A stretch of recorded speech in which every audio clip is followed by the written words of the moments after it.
Union Cabinet takes key decisions including enhancement in corpus of emergency credit line guarantee scheme.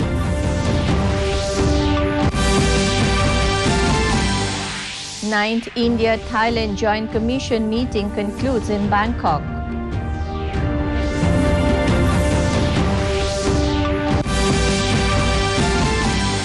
Meghalaya Chief Minister Konrad Sangma lays foundation for strategic Umsneung Jaggi Road.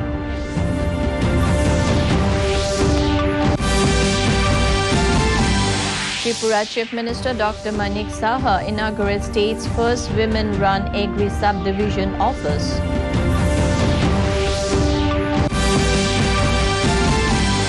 And in the Durand Football Cup, Bengaluru FC defeat Jamshedpur FC. Assam Chief Minister inaugurates state venue.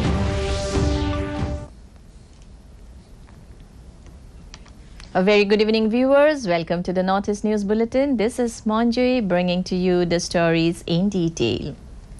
The Union Cabinet took certain key decisions today, including the enhancement in corpus of emergency credit line guarantee scheme and interest subvention of 1.5% per annum on short-term agricultural loan up to ₹3 lakh to ensure adequate credit flow in agriculture sector. Enhancement in the limit of emergency credit line guarantee scheme by 50,000 crore rupees for 4.5 lakh crore rupees to 5 lakh crore rupees, with additional amount being earmarked exclusively for enterprises in hospitality and related sectors was also approved.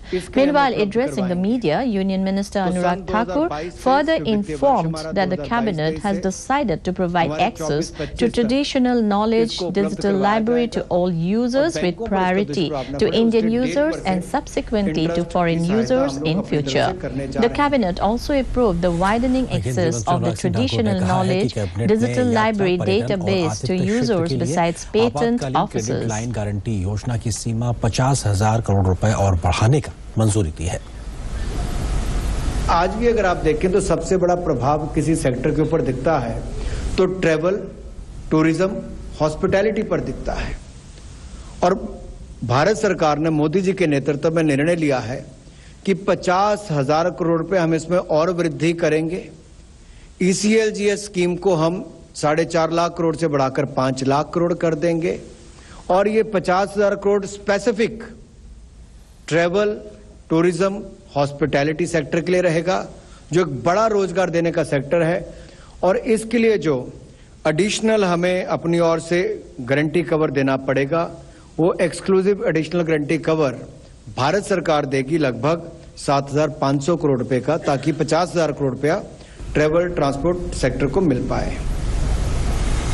केंद्रीय मंत्री अनुराग सिंह ठाकुर ने कहा है कि cabinet ने The 9th India-Thailand Joint Commission meeting, co-chaired by Deputy Prime Minister and Minister of Foreign Affairs of Thailand, Don Pramod Vinay, and Minister of External Affairs India, Dr. A. Jaishankar, concluded in Bangkok today. Meanwhile, taking to his Twitter handle, Dr. Jaishankar informed that productive conversations to further strengthen encompassing bilateral relationships were held. Further deliberations on advancing context in political, economic, security and defense, connectivity and health domains were also carried out. The minister also expressed that agreements signed on cooperation in health and broadcasting will take the ties of both the countries forward. Meanwhile, earlier yesterday, the minister began his Thailand visit by interacting with the Indian community, where he welcomed their enthusiasm to contribute to India's progress. Buying less oil and gas from Russia, or can buy less gas from Russia. So Europe is also actually buying much more from the Middle East and from other sources who would have supplied India. So it is a situation today where every country will try naturally to get the best deal possible for its citizens. You know, I have a country which has a per capita income of $2,000. These are not people who can afford higher energy prices.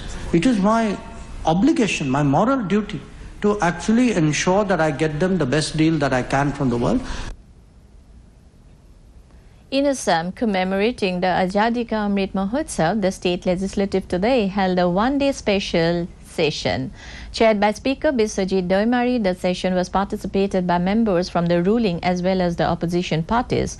Discussions on the Indian struggle for freedom, its freedom fighters and martyrs who devoted their lives for the sake of the motherland were carried out. Attending the session, Assam Chief Minister Himanta Biswa Sharma praised the people of Assam for showcasing the extraordinary love for the nation while observing the Har Ghar Tiranga program. Sharma further announced the construction of a park, namely Amrit Udyan, in the memory of martyrs from Assam such as Kushal Kaur and Kamala Miri. The Chief Minister also committed to promote important incidents associated with the freedom struggle in Assam such as Phuloguri Dhewa and Patharughat mass killing amongst the people of Assam. আৰু আমি দেখা পাইছিলোঁ যে 13 August হোৱাৰ আগতে প্ৰায় 10 August মানৰ পৰাই অসমৰ ৰাইজে এই কাৰ্যসূচী চৰকাৰী কাৰ্যসূচীৰ পৰিৱৰ্তে এক জনসাধাৰণৰ কাৰ্যসূচী এক জন আন্দোলনলৈ ৰূপান্তৰ কৰিছিল।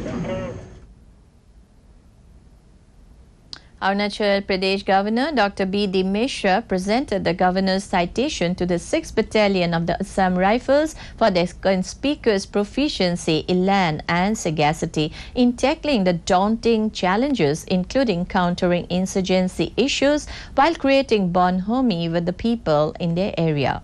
Assam Rifles Commandant Colonel Amit Kumar Das, Sena Medal Subedar Major Narayan Das and the Junior Most Sepoy Rifleman Bikash Kumar received the citation.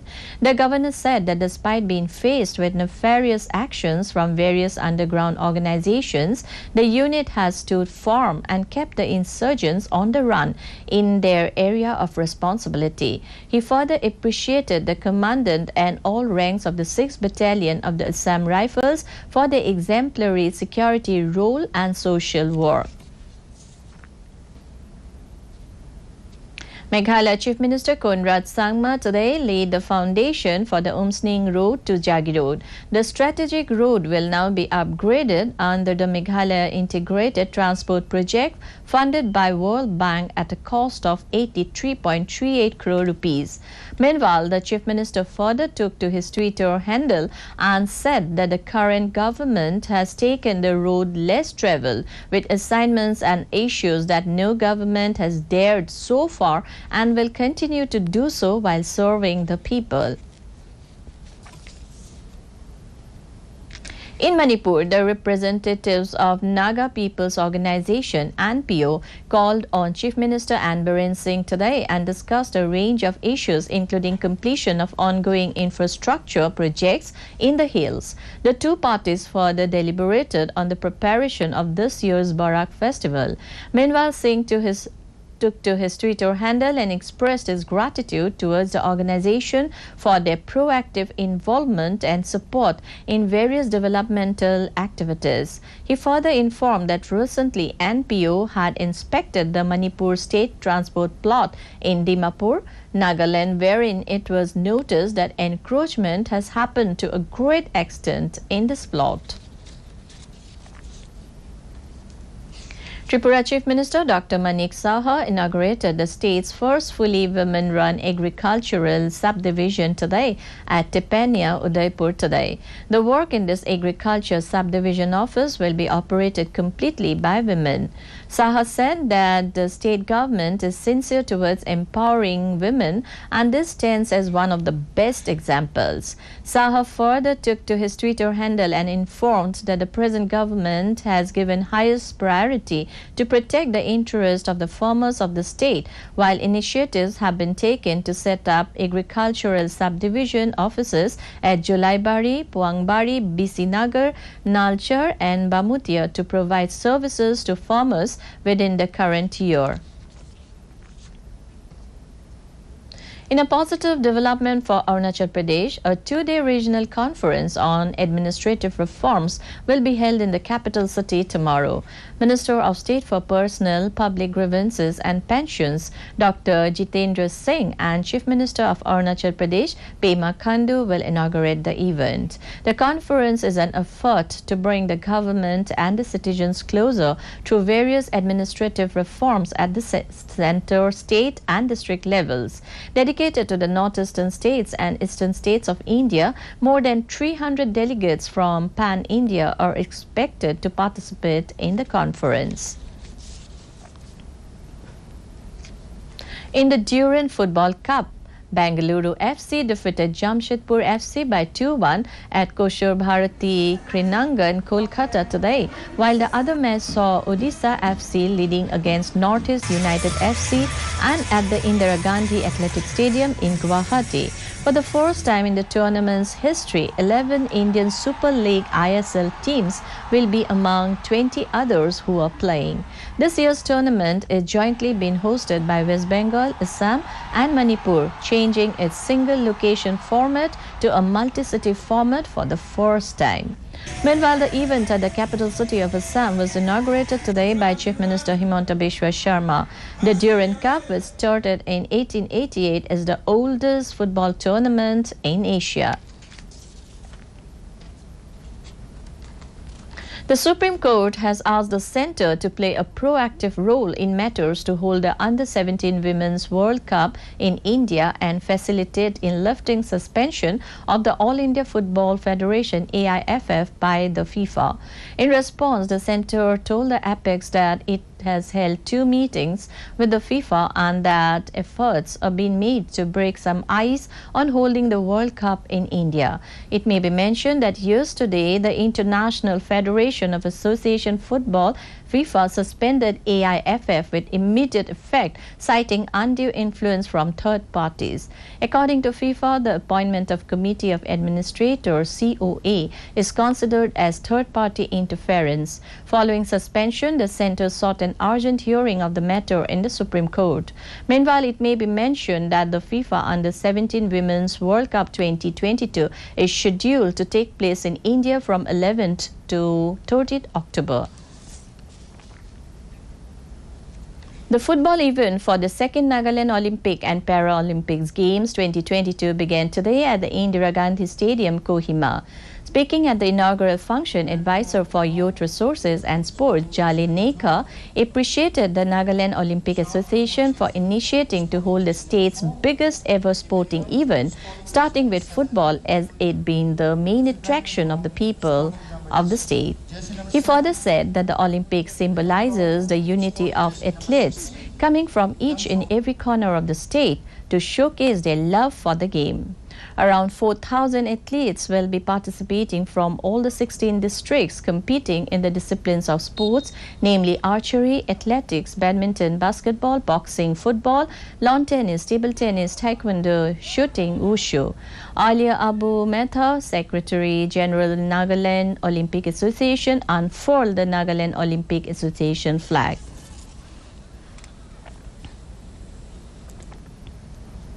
In Meghalaya, a delegation of the Khasi Author Society (KAS) will seek an audience with Prime Minister Narendra Modi and Home Minister Amit Shah in the coming months to discuss the issue of inclusion of the Khasi language in the 8th schedule of the Constitution.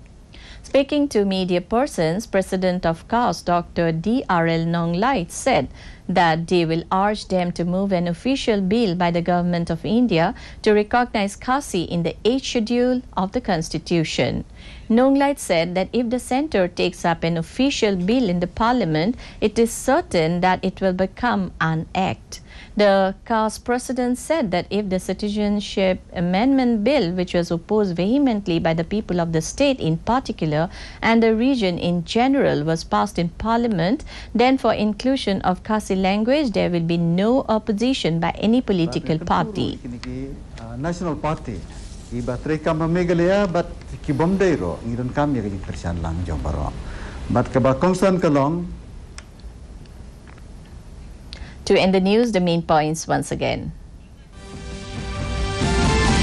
Union Cabinet takes key decisions including enhancement in corpus of Emergency Credit Line Guarantee Scheme.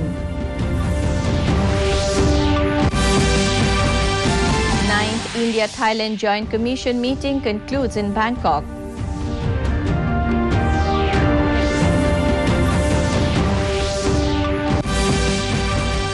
Meghalaya Chief Minister Conrad Sangma lays foundation for strategic Umsneng Jagi Road.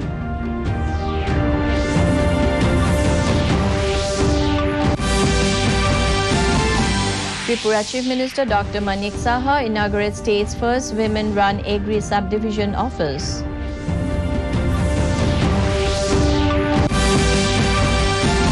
And in the Durand Football Cup, Bengaluru FC defeat Jamshedpur FC.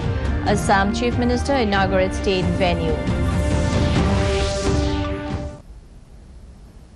That brings us to the end of this evening's bulletin. Thank you for tuning in. Namaskar.